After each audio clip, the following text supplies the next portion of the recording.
Hola, hola, bienvenidos a una nueva inmersión. Prepárense.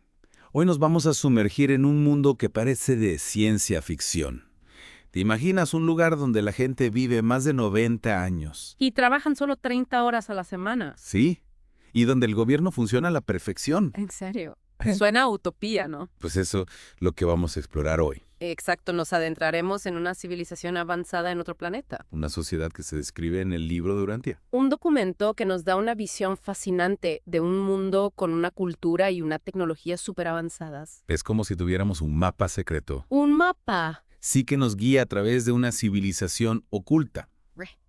Y lo primero que encontramos es una nación continental. Interesante. ¿Y qué la hace tan especial? Bueno, imagínate un continente aislado, Ajá. con una mezcla de razas, principalmente azul y amarilla. Azul y amarilla. Sí. Donde la gente vive en promedio 15 años más que en cualquier otra parte de su planeta. Es como si hubieran encontrado el secreto de la longevidad. 90 años de vida. Eso sí que es un buen comienzo. ¿Verdad? Me pregunto si su secreto estará en su dieta o en su estilo de vida. ¿Y qué me dices de su economía? ¿De qué viven si están tan aislados? Son prácticamente autosuficientes. Piensa en un país con una geografía privilegiada. ¿Cómo? ¿Cuáles? Montañas que atrapan la lluvia, ríos que fluyen con energía y recursos naturales en abundancia. Ya veo. Eso les ha permitido desarrollar tecnologías para suplir cualquier carencia Ajá. y vivir sin depender mucho del comercio exterior. Es como si hubieran creado un pequeño paraíso autosostenible. Mm. Pero claro, vivir en un paraíso no significa que no tengan problemas. ¿Cómo se organizan políticamente? Tienen un gobierno que funcione sin corrupción y burocracia. Pues su sistema de gobierno es bastante peculiar. Peculiar. Sí, y sí parece que funciona bastante bien. ¿Cómo funciona? Tienen una especie de gobierno representativo con un jefe ejecutivo federal y una asamblea legislativa, Como en muchos países. pero con un giro interesante. Un giro. ¿A qué te refieres? Imagínate un congreso dividido en 3 cámaras. Sí, la primera representa a los diferentes sectores económicos. ¿Sectores económicos? Ajá, como si tuviéramos una cámara para los agricultores, otra para los industriales y así sucesivamente. Interesante. La segunda cámara representa a los grupos sociales y filosóficos. Un espacio para el debate de ideas. Exacto. Y la tercera cámara está compuesta por estadistas de gran experiencia. Experiencia. Sí, una especie de consejo de sabios. Eso sí que es original. 3 cámaras para representar a todos los sectores de la sociedad. Parece un sistema diseñado para evitar que un solo grupo tenga demasiado poder. Exactamente. Y además de este sistema legislativo, tienen autoridades regionales. Autoridades regionales. Sí que se encargan de la administración y la ejecución de las leyes. Es como si cada región tuviera su propio mini gobierno. Así es. Un sistema complejo, pero aparentemente efectivo. ¿Y qué me dices de la justicia? ¿Cómo funciona su sistema judicial? Bueno, aquí también tienen un sistema bastante singular. Cuentan con 2 tipos de tribunales. 2 tipos. Sí, los tribunales tradicionales como los que conocemos y los tribunales socioeconómicos. Tribunales socioeconómicos. Eso suena interesante. ¿Qué tipo de casos juzgan? Estos tribunales se encargan de asuntos específicos, Específicos, ¿cómo cuáles? como problemas familiares, disputas laborales o cuestiones educativas. Ya veo. Imagínate un tribunal especializado en divorcios, otro en conflictos entre empresas y trabajadores, y así sucesivamente. Wow. Es como si hubieran creado un sistema judicial a la medida de cada problema. Apuesto a que eso ayuda a resolver los conflictos de forma más rápida y eficiente. Así es. Y ahora, si te parece, pasemos de lo político a lo personal. Hablemos de la vida familiar en esta nación continental. ¿Cómo es la vida en el día a día para esos ciudadanos? Me intriga saber cómo es la vida cotidiana en una sociedad tan avanzada. Tienen familias grandes. Viven todos juntos en grandes casas. Pues aquí viene otra sorpresa. Tienen una ley que prohíbe que 2 familias vivan bajo el mismo techo. ¿En serio? Sí. Es decir, nada de familias extendidas compartiendo casa. Eso es muy diferente a como vivimos en muchos lugares de la Tierra. ¿Y qué pasa con las viviendas? ¿Son pequeñas o espaciosas?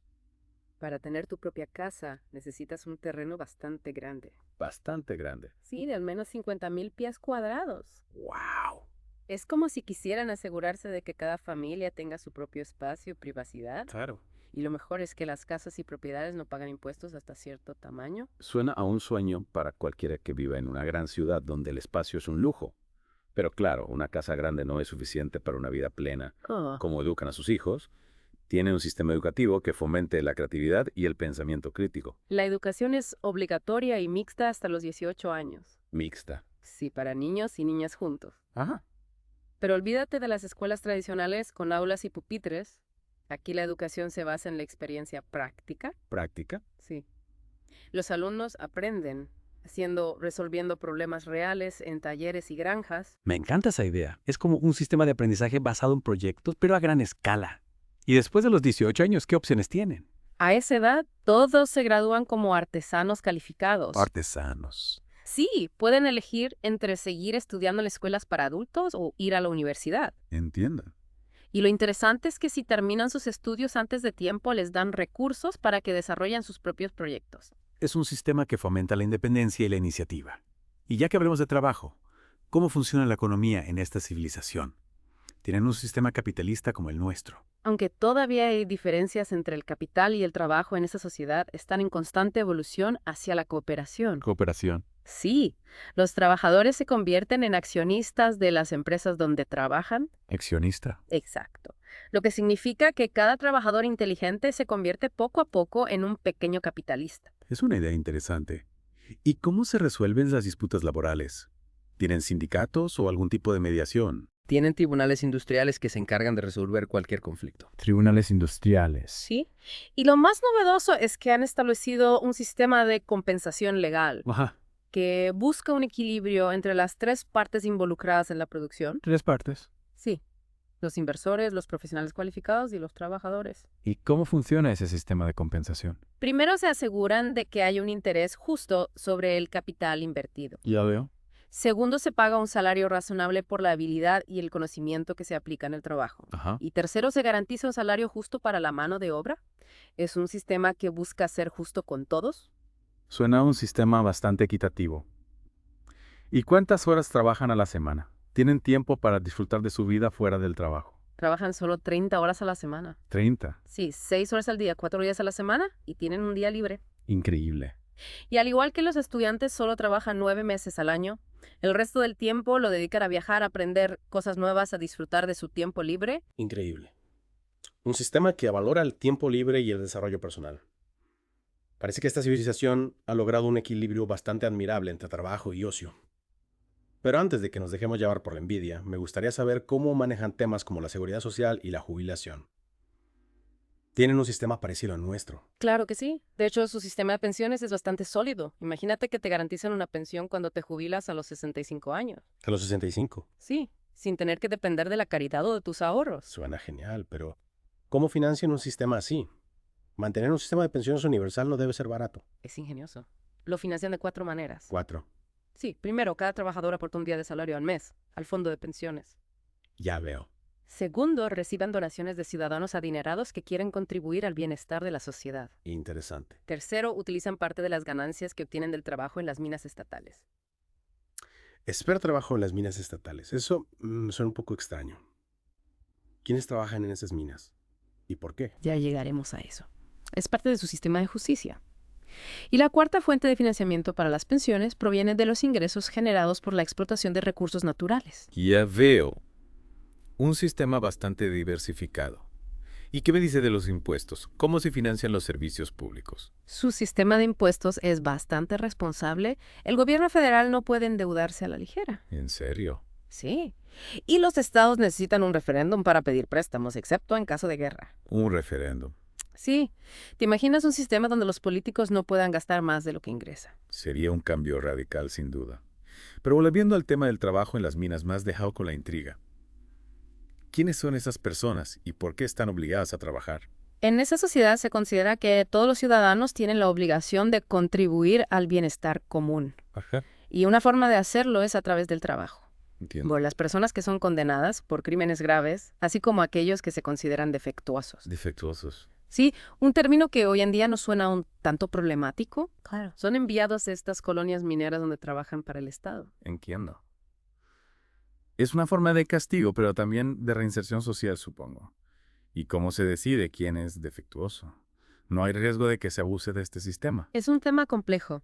Los criterios para determinar quién es defectuoso son definidos por el Estado. Ya veo. Y como te imaginarás, siempre existe el riesgo de que se cometan injusticias. Es importante recordar que esta sociedad, aunque avanzada en muchos aspectos, tiene sus propias contradicciones y áreas grises. Claro, ninguna sociedad es perfecta. Y hablando de justicia, mencionaste que aplican la pena de muerte. ¿En qué casos se utiliza este castigo? La pena de muerte se aplica en casos de asesinato, traición, corrupción, rebelión. Ajá. Y algunos delitos sexuales también se aplica a los reincidentes en delitos graves. Veo. Es un sistema penal muy severo, sin duda. Un sistema muy diferente al que tenemos en muchos países de la Tierra. Pero ¿qué pasa con los derechos individuales? ¿Cómo se garantiza que no se abuse del poder del Estado? El libro describe un sistema de gobierno con una separación de poderes y un sistema judicial independiente. Ajá. Pero como en cualquier sociedad, siempre existe el riesgo de que se cometan abusos. Lo interesante es que en esta civilización, la deslealtad social y política se considera el peor de los crímenes. Es decir, que el bien común está por encima del individuo. Es una filosofía que puede resultar atractiva en algunos aspectos, pero también peligrosa en otros. ¿Y qué me dices de su cultura? ¿Tienen algún tipo de arte, música o literatura? ¿Cómo se divierten en su tiempo libre? El libro no entra en muchos detalles sobre estos aspectos, pero menciona que la educación artística y musical es muy importante en su sistema educativo. Ya. También se menciona que fomentan la creatividad y la innovación. Así que es probable que tengan una rica cultura, aunque no tengamos mucha información al respecto. Es una lástima que no sepamos más sobre su arte y su cultura. Pero bueno, siempre podemos dejar volar nuestra imaginación. Y en cuanto a la religión, ¿en qué creen estas personas? Su religión se centra en la búsqueda de Dios y en el servicio al prójimo. No tienen iglesias como las nuestras, sino templos de filosofía. Templos de filosofía. Sí, donde se imparte instrucción religiosa. La religión se considera un asunto familiar y no hay instituciones religiosas públicas. Interesante. Lo interesante es que en su filosofía, la religión está estrechamente ligada a la filosofía. Una visión de la religión bastante diferente a la que estamos acostumbrados. ¿Y qué hay de las personas que no encajan en este sistema? Mencionaste que no todos pueden votar. ¿Quiénes son esos ciudadanos? Bueno, recordemos que para ellos la responsabilidad individual es muy importante. Sí. Las personas que cumplen trabajo obligatorio en las minas o que son mantenidas por fondos públicos pierden su derecho al voto durante ese tiempo. Lo mismo ocurre con aquellos que han sido declarados incapaces o que han cometido delitos graves. Es un sistema que, aunque busca el bien común, también puede ser visto como excluyente para ciertos grupos. ¿Y qué hay del sistema electoral? ¿Cómo eligen a sus líderes?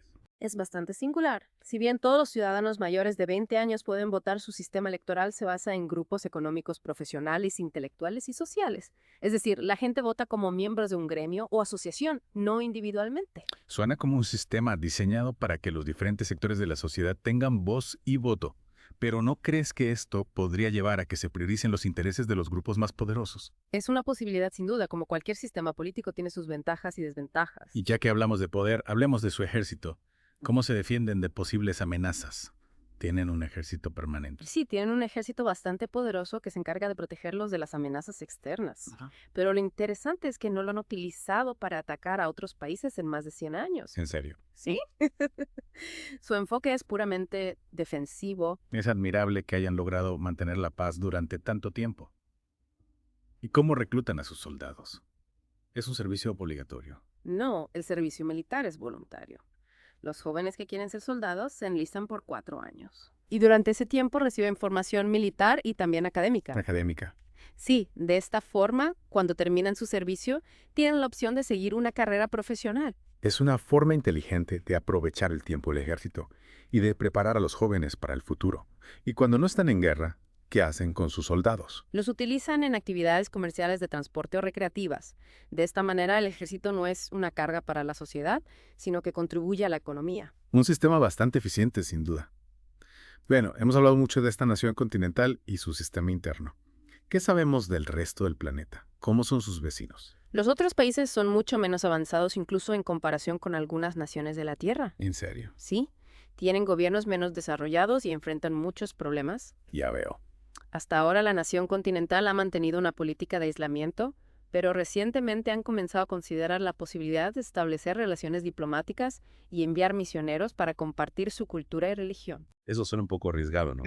No podrían repetir los errores que otras civilizaciones han cometido al intentar imponer su cultura a otros pueblos. Es una pregunta interesante. Es un dilema que enfrentan muchas sociedades avanzadas. ¿Cómo ayudar a otros sin imponerles su propia visión del mundo? Un dilema que nos lleva a reflexionar sobre las complejidades del contacto entre culturas y las diferentes formas de entender el progreso y la civilización. Y recuerda, todo esto lo estamos descubriendo a través del libro de Urantia. Sí, Imagina la cantidad de información que aún nos queda por explorar. Es fascinante pensar en todas las posibilidades que se abren ante nosotros.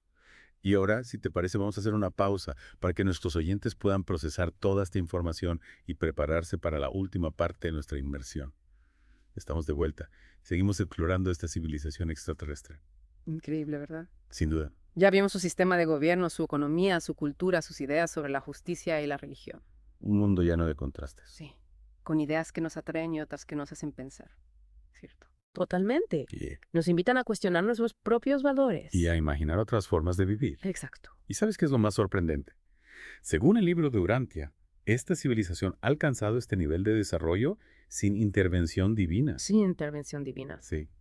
Lo lograron por sus propios medios, sin la guía de un dios o de profetas. Eso nos lleva a una pregunta importante. ¿Somos los humanos de la Tierra tan especiales como creemos? ¿O hay otras civilizaciones que han logrado grandes cosas sin ayuda divina? Una pregunta que nos invita a la humildad. ¿Y a la curiosidad? Totalmente. Yeah. Quizás no somos el centro del universo. Ni la única civilización avanzada. Es emocionante, ¿no?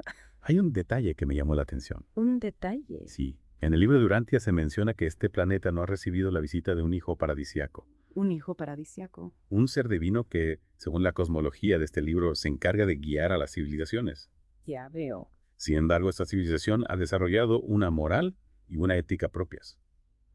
Un sistema de valores admirable. Es fascinante, ¿verdad? Sí. Han logrado avances tecnológicos, sociales y espirituales sin la intervención divina que muchas culturas de la Tierra consideran indispensable. Es un ejemplo de que la capacidad de progreso no es exclusiva de la humanidad terrestre. Exacto. Y esto nos lleva a una última reflexión. Reflexión. Sí. Si esta civilización ha logrado tanto sin ayuda externa, ¿qué podemos aprender de ellos? ¿Qué nos dice esto sobre el potencial de la humanidad? ¿Seremos capaces de superar nuestros desafíos y construir un futuro mejor sin intervención divina? Son preguntas que cada uno debe responderse, Lo que sí podemos afirmar es que el universo es un lugar vasto e inexplorado. lleno de posibilidades y misterios. Y quién sabe, quizás algún día contactemos con otras civilizaciones y aprendamos de ellas. Hasta entonces podemos seguir explorando, investigando y maravillándonos con la inmensidad del cosmos. Totalmente. El universo está ahí fuera, esperando a que lo descubramos. Así es. Y con esa reflexión damos por concluida nuestra inmersión en esta fascinante civilización extraterrestre. Ha sido un placer. Espero que hayan disfrutado del viaje. Y recuerden, el universo está lleno de sorpresas. No dejen de explorar, de cuestionar y de maravillar. Hasta la próxima, amigos. Y no olviden que el conocimiento es la mejor herramienta para comprender el mundo y construir un futuro mejor.